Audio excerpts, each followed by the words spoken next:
12 years ago today, on the day, October 30th, 2012, George Lucas sold Lucasfilm to Disney, and it was probably the worst decision that he's ever made in his entire life. Fulfill your destiny. TheorySabers.com. What seemed like a promising endeavor that they would take his scripts as they so told him, and they would adapt them to new movies going forwards, turned out to be anything but that. George Lucas was actually in production of making Episode 7, which is something a lot of people don't know. That's factual. And you can even find that information online. You don't have to have the sources that I have and the friends that I have that know George to even tell you that.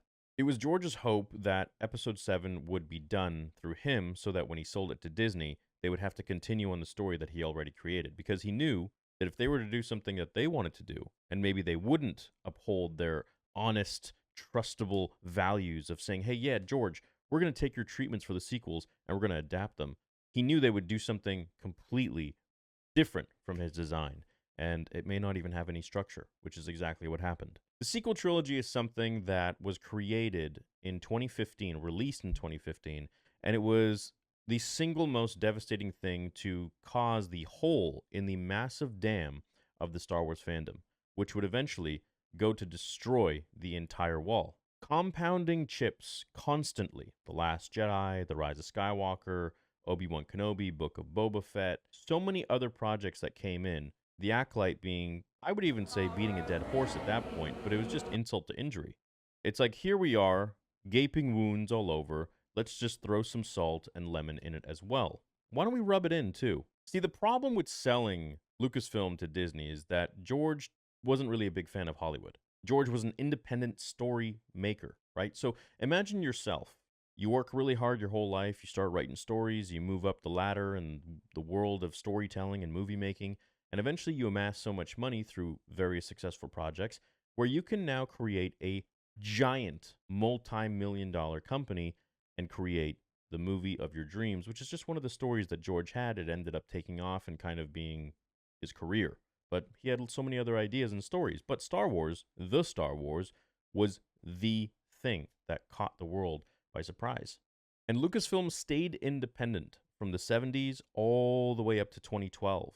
And this is what made it so amazing and so detached from Hollywood's perversions and cliquey mentality, that when George wanted to make something, he did it from a storytelling perspective. There were no agendas, there were no rule books, there were no rules. It was George's rules. It was George's vision. And he was just a guy, he was just a kid that wanted to tell cool stories, stories that he made up. And his directive wasn't any of the bullshit bullet points and things that we have to now tick off in Hollywood.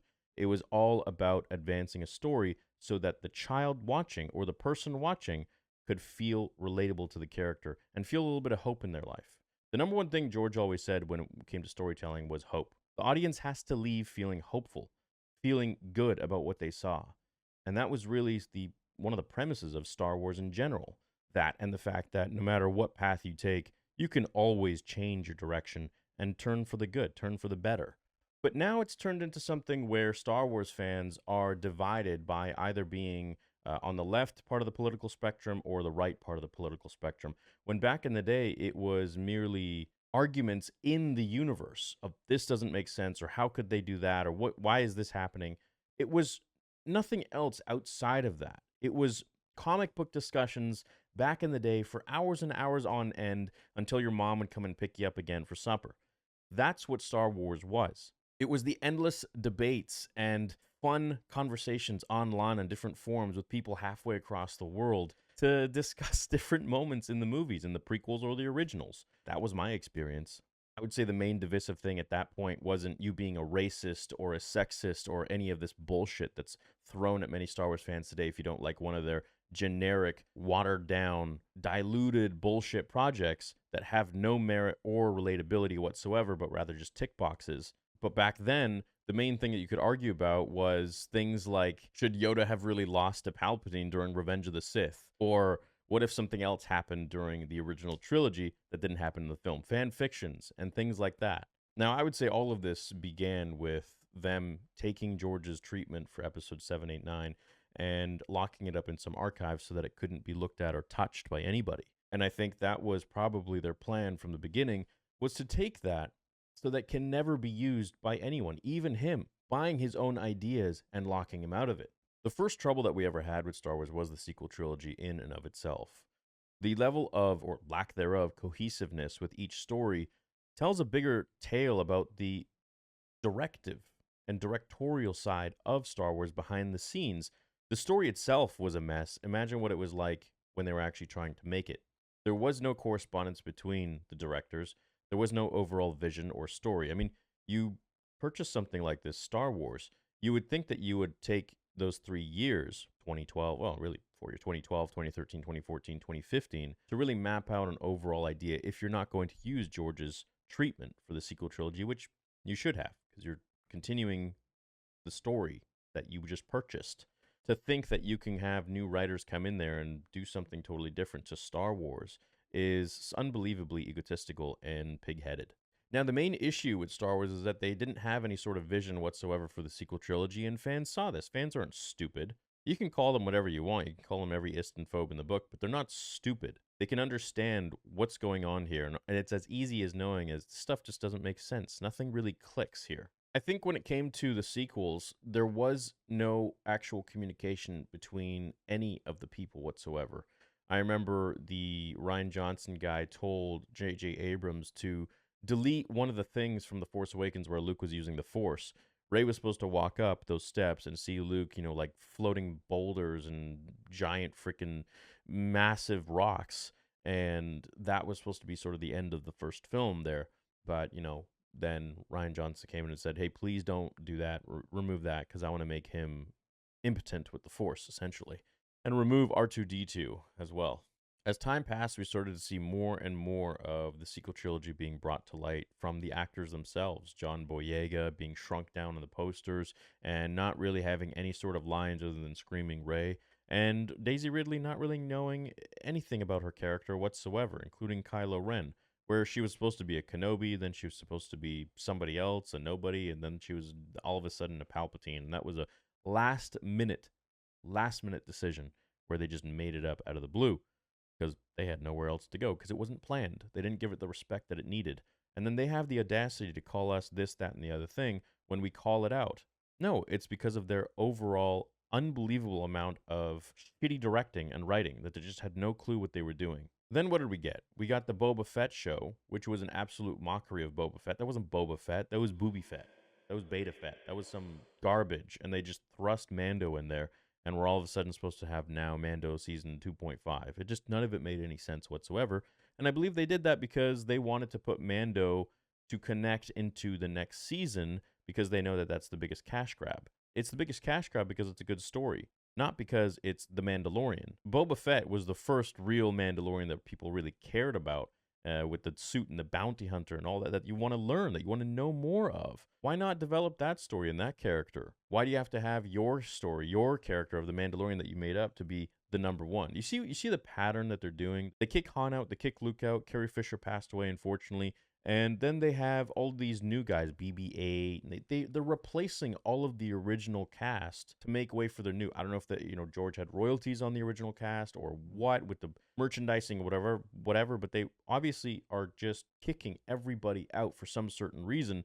And I don't think it's really hush-hush at this point. I think people are really starting to notice. Then we get the ObiWan show, which is really all about Reva. ObiWan was just a loser, essentially. I mean, you had Stuart Beattie's trilogy script, which was unbelievable. And then they got Joby Harold in there and Deborah Chow to completely take a diarrhea all over it and just turn it into some sort of weird show that had nothing really to do with Obi-Wan or Darth Vader whatsoever. And the scenes that we got with them were cool, of course, because it's Darth Vader and Obi-Wan. You can even have that look cool in a fan film, but it just didn't feel like them. And that's the unfortunate part of it. Let's fast forward a bit. We got a couple projects, Andor, Mando season 1 and 2 were amazing. And then season 3 was just the Bo-Katan show and some bullshit with Jack Black and Lizzo. I mean, what are they? I don't know. Anyways, then we get The Acolyte, which was probably the most garbage stain of anything. And I vote that should be taken from canon and no longer canon whatsoever. It is probably the worst show I've ever seen in my life and the worst Star Wars. And it doesn't even reek of Star Wars. It reeks of Leslie Headland has some issues and really needs to work on them and go to a shrink instead of being given $200 million to create a show for her own therapy session. No way. It didn't get a season 2 for a very obvious reason, the fact that it just sucked and it was just bad. Nobody wanted it. Nobody watched it. It had a lot of promise. Oh, it had a lot of promise. I was one of the first ones, I think I was the first one on the internet that was actually talking good about it when it did come up in the articles that they're creating a show called The Acolyte. I thought it was going to be sweet. Nope. Absolute bullshit show. And I'm glad it didn't get a second season. It was garbage. And I hope that they make something good going forwards to actually resonate with Star Wars fans, real Star Wars fans who actually care for George Lucas. Because all these new ones that are shitting on George are the same ones that forced him to sell it in the first place. And they want to say that, oh, we're the ists and the phobes. It's absolutely ridiculous what Disney has done. They have not created a successful business. They have divided fans by creating their own monstrosity of what George built. And I feel that it is probably their motive to divide fans even more so on a political scale, on some sort of a political agenda. And I think that that was one of the main problems with selling to a massive corporate entity like Disney when Lucasfilm was a very independent, sole proprietorship, sole company that George owned and ran. And in order to make this right again, because it can be made right, I do fully believe it can be made right, is to clean house at Lucasfilm, is to fire everyone, get rid of them, and hire new people that are competent and really care about what George Lucas created. Not this new perversion of bullshit that came in there. And if that hurts your feelings, well, you hurt our feelings by destroying what we love and by dividing the fandom. The fandom is in shambles. What is this shit? And they're allowing all of this to happen with their 17-year-old that they have on Twitter that's now handling the Star Wars account. This is not Star Wars. Star Wars used to feel like something, used to mean something. It feels like the people that used to make fun of you as a kid for liking Star Wars, the cool kids, are now in charge of Star Wars and they're telling you again how to feel about it. And that's, to that I just say, no. What the fuck, man? This is ridiculous. Let's get back to what Star Wars was all about. Proper planning, proper storytelling, inspiration, feeling hopeful, inspired, feeling happy, fun, exciting. The Jedi, the Sith, lightsabers, the Force. Let's take all the politics bullshit out of it. Let's not hire incompetent people that have serious mental issues and need to go see a shrink or something before they're given the keys to some massive IP that has saved so many people's lives over the years and given them a sense of belonging, where now those people who really made this what it was to be worth $4 billion don't feel like they belong. Your home has been taken away from you by the very people that were throwing stones at it in the first place for loving this thing. It's fucked up. And I just hope that Disney starts to realize, hey, we're going to run this into the ground, or we're going to create our own perversion of a new fandom entirely, and Star Wars that we knew is dead. Let the past die, I guess. Kill it if you have to. And they're doing a successful job of that. And that might even be their plan. 10 to 15-year plan of destroying everything and changing it so that it's no longer what it once was, and those fans have left. Now they got their own new fans that they can indoctrinate and brainwash and whatever it might be. It's unfortunate and it's sad, and I hope that eventually somebody comes in there. There has to be somebody good that steps up to the plate and says, no, this is bullshit. I'm not going to do this. We need to change this. We need to change that. What are you guys there at Disney so afraid of? I know many of you at Disney and Lucasfilm feel the exact same way I do when it came to the old stuff that George created, the actual heart of Star Wars. And I really wish that a lot of you would maybe speak up a little bit more behind the scenes. You have to realize that I do have a lot of contacts at Lucasfilm, and I know a lot of people that they're too afraid to speak up because they don't want to lose their job. But they hate what they're doing. They hate that they're working there. They hate they're doing all this shit that they don't want to do.